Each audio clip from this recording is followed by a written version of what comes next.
La vida Lavoelife. Driving home drunk and I was thinking about us. Driving home drunk and you was on my mind, babe. Driving home drunk and I was thinking about us. Are you thinking about me? Cause I'm thinking about you. Fuck it, let me go and turn this feature off. Don't be drinking brown when you're too in love. Don't be drinking crown when you're too in love. Too much to deal with, where's the drugs? And he got me angry, I need a hug. But I'm drunk, yeah I'm drunk, let me feel the buzz. Swerving lane to lane in my partner's truck. Alright, it's your boy, Bugsy Lavoelife Sermons. I'm out here with my dog. Introduce yourself, tell people who you are and what you do. What's up, y'all? Oyabun, rap and sing from Brooklyn. Rapper extraordinaire. Yeah.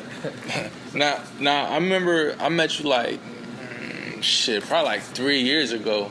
Yeah. Through like mutual friends and stuff. So I always thought you was like a Miami artist. Yeah. But you're originally from Brooklyn, you said? Yeah, I'm from New York.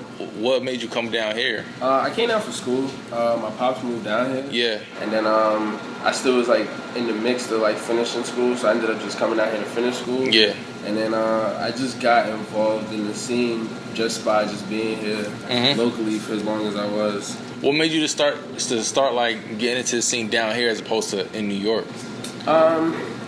When I was up in New York, I was more doing a lot more like spoken word stuff, that type of scene. But when I came down here, I don't know, I think I just fell into just a lot of the stuff that was already just going on here. Yeah. There was already like a buzzing underground scene. There was a lot of people that at the time, I guess, Wynwood was a little bit more affordable to throw stuff at. Yeah. Like, I kind of just fell into it where it was like a lot of stuff was going on. Kind of just worked out. So you think it's harder to build a buzz here or in New York? Honestly, I think it's about the same. I mean, a lot of it at the end of the day just comes down to like who you really know. I think that whether you even come from New York, like you could get really popping in New York, but eventually you're gonna have to like kind of become bigger somewhere else. Yeah. I feel like it's the same thing here. I also noticed that like almost to get taken seriously in a place, especially if you're from there, you gotta kind of get a name somewhere else for them to be like, oh, okay, yeah, like he's really like putting on for the city and this and that and blah blah blah. Yeah. So I mean, I think it's just as competitive. I think down here, you know, there's counties even just within South Florida, much less the rest of Florida. Yeah. So there's just a lot of things going on. What made you like? Cause you say you started spoken word. Yeah. What made you go into like rapping? Like, was it a natural transition or something happened? You were like, I liked rap. Like, I mean, I was rapping at the time when I was doing a lot of spoken word, but I guess I was still getting better at rapping because I was always able to like write poetry and like really good wordplay and stuff. But you know, it's a lot easier to do certain things a cappella. You kind of have a control over the rhythm more, your control over the pace more. So like, you know, there's kind of its own art to that. But I always, like, I don't know. I guess after a while, I just wanted more out of it and just What made you, when did you start like realizing like, all right, everybody starts rapping, but there's always sometimes it's like a slow build, but sometimes it's like, has anything ever happened where it's like a quick like, all right, now I gotta start taking it serious? You know what I'm saying? I feel like I had a lot of like moments like that. I feel like I go through like very harsh transitional periods. Yeah. Where it's like it could be times in my life where like a lot of things are going bad, and music's maybe the thing to just keep my mind off of it. There's just been a lot of reasons as to why I kind of stuck it through. I mean, but I mean like buzz wise, like something has ever been like you drop a song or project and it just blow up to the point where you're like, all right, now I gotta like keep at it. I don't know. I don't think so yet. I feel like I have very high expectations for myself. So I'm about to say you doing good. Like it's weird because it's like, you know, I've hung out with people recently, and like a girl come up for an autograph. Or not yet. But like just from like the outside looking in, a lot of people tell me how they see me progress. I guess me being in my situation, it's hard for me to necessarily see it. I'm also in a way maybe a little bit oblivious to stuff. But once again, it's just like I kind of have high expectations set for myself. So I feel like I've been doing better on SoundCloud, for instance. Like, a lot better than I was doing last year. But in my mind, I would want to be doing double, triple the numbers that I do. And then I feel like at that point I could be like, okay, yeah, like this is a benchmark for me. So I mean, for right now, I mean, yeah, I don't know. Has it like have you seen?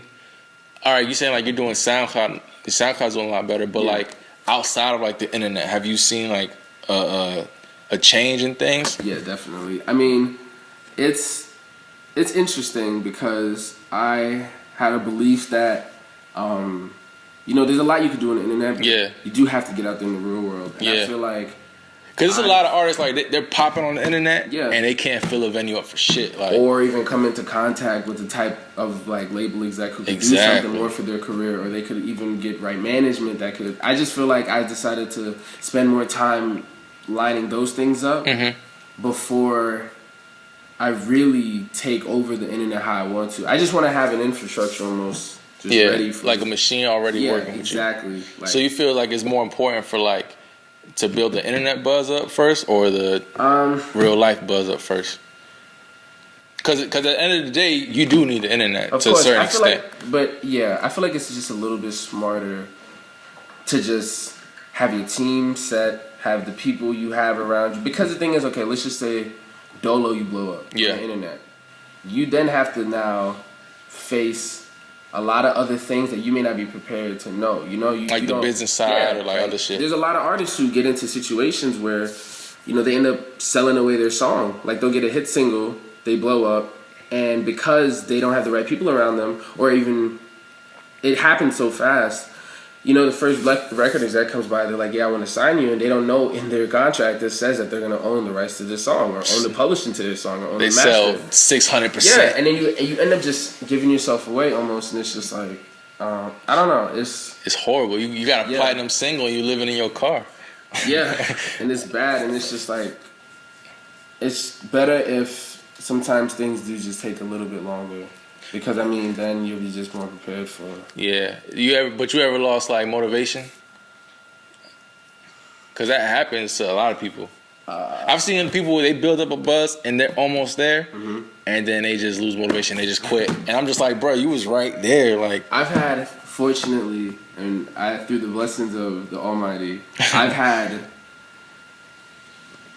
in my darkest times, I think there have been things that came through as a sign. Yeah. And it's kept me going. I mean, alone, of course, like I've always been try to be, as optimistic as I can be. But I mean, you always run into situations where, especially even just how I even think of things, you just kind of feel like, you kind of you want to grow faster than naturally it happens. Yeah. So it's just like you're just being impatient and just being a lot of things, and it is. I've had a lot of even friends who are like musicians that they run out of they lose that fire. Juice. Yeah, like it kind of burns out, and it's a tough thing to see. I think that's also it too. That I may have seen so many other people not been able to do it. That I feel like if I could complete this task, it could. Who knows? Even rekindle a thing that has been extinguished in a lot of people. Now, kind of touching on that. Have you seen like, all right, you're buzzing a little bit more now. Have you seen people that before kind of like shit on you a little bit, now all of a sudden want to come back around like, yo, remember I let you borrow $20 in 1990? You know what I'm saying? It's funny you say that. I mean, definitely, more than ever. Like, I've been in a lot of situations, very interesting situations of people who, in the past, I butt heads with. Yeah. Or, in the past, even if it wasn't anything that I even may have caused, just off of just seeing me being in certain situations and them not thinking I deserve, I guess, to be there. Yeah. Or certain things, it causes, like, a lot of people to just... You know what's crazy? That's why... I almost ain't hit you up. That's why when I did hit you up, I was like, yo, my name is Woo. I didn't want to be like, yo, remember me from 3 years ago. That's the thing. It's like I'm still that person. I feel like a lot of people... And the worst thing is that... Well, I think even the funniest and worst thing about it is that you would think that it'd be complete strangers who would misjudge you. Mm-hmm. But I've grown to understand that, especially even with a lot of things just been panning out for me... It's sometimes even a lot of the closest people in your life that end up misjudging you because they at least assumed they've known you for a specific amount of time. Yeah. But then once they see a side of you, or it's just weird. It's just been. I think that's probably what bothers me. Yeah, I heard that a lot. It's like they say, money don't change you; it changes the way people around Changes you. Everything around you. Yeah, because people don't know how to perceive you. You know what I'm saying? Like, I think it's only gonna probably get worse. I mean, that's just kind of just. It comes with it, I guess. Yeah. Now, switching gears, how'd you get your name? So Oyabun is like a Japanese word. Yeah. It's like in Japan they have this organization called the Yakuza. So they're like the Italian mafia, or like the Russian mafia. Mm-hmm. So in the Yakuza, the boss is called the Oyabun. Oh, all right. So he runs like the entire family. It means like specifically Godfather. Mm-hmm. So yeah, and I've always been interested in just like Asian culture and things like that. So I mean, it fit with me, and I felt like it was an identity I could grow into. You ever been to Japan? No. You gotta go, dog. We gotta have like an Oyabun show. I know.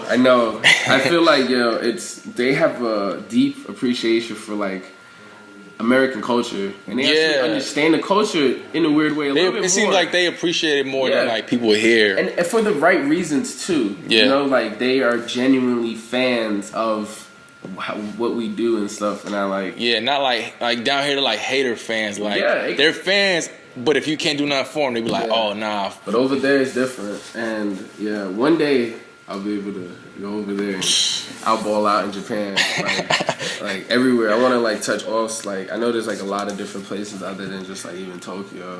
We gonna see you on TMZ. Oyabun does Molly in Japan. I'll probably have like a Gundam, and I'll just perform at my venues like in a robotic suit. But like one day I'll be able to do something that's ridiculous. What you got coming up next? Right now I'm working on.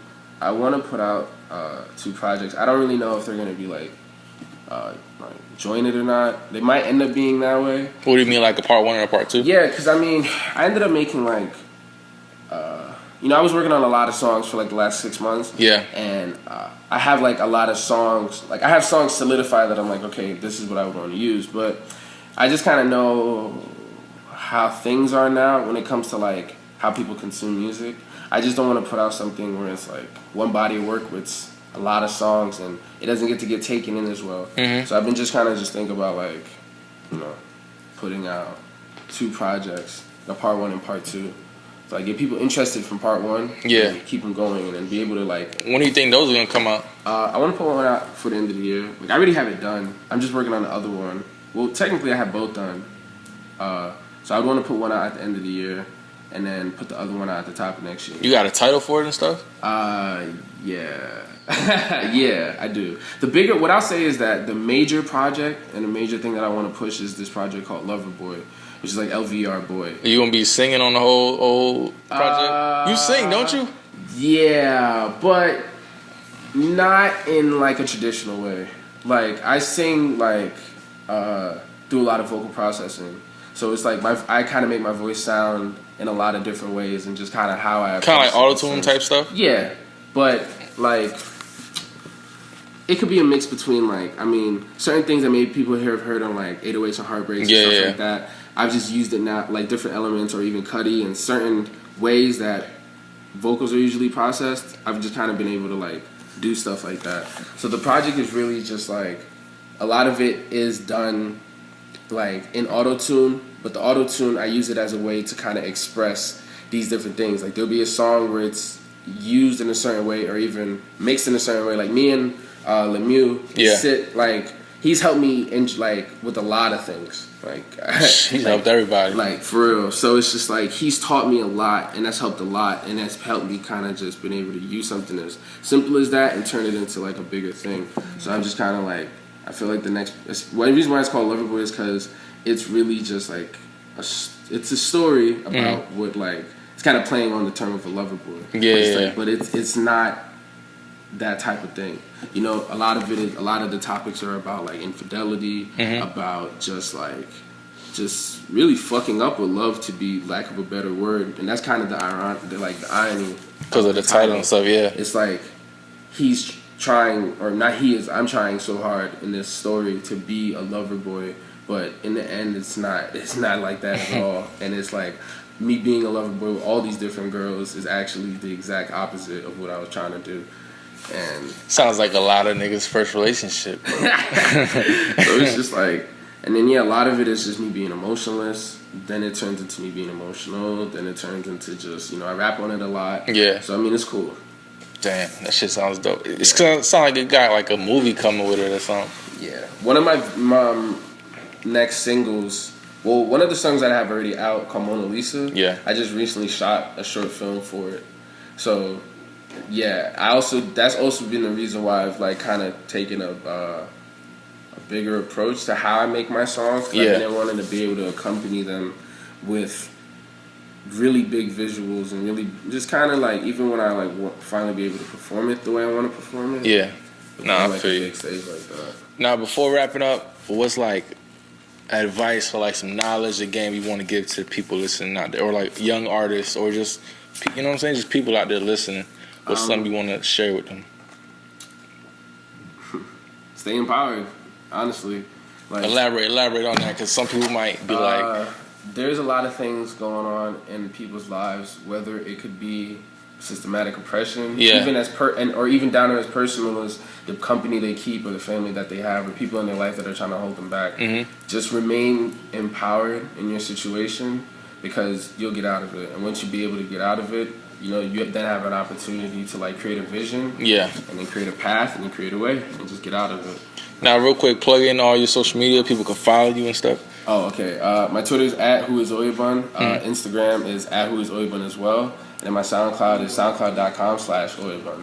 And Oyabun spelled OYABUN, because that's also... Yeah, I'm sure people get that shit fucked up. So. All right, this your boy Bugs Lavo. This is Lavoelife Sermons. I appreciate everybody rocking with us. And we out this bitch.